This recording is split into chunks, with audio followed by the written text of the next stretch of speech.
Hey, it is Sunday evening. We made it up to Mount Shasta Ski Park. It is closed. We got really good parking spots up here right now. And it is storming. It's coming down. We're gonna probably head out here real quick. It is coming down. And windy too, so looks like my lens is getting all fogged up too or something.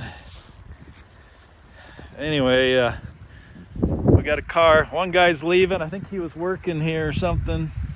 So it is Sunday, February 4th.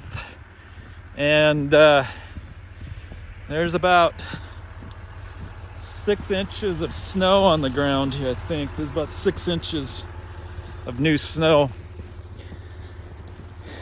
And wish I had some more daylight, but we wanted to go explore for a few minutes. You can tell the wind's coming right from the mountain. The mountain's up there. And but we're gonna head out. We got the roads snowing in, so all right, bye. Be safe out there.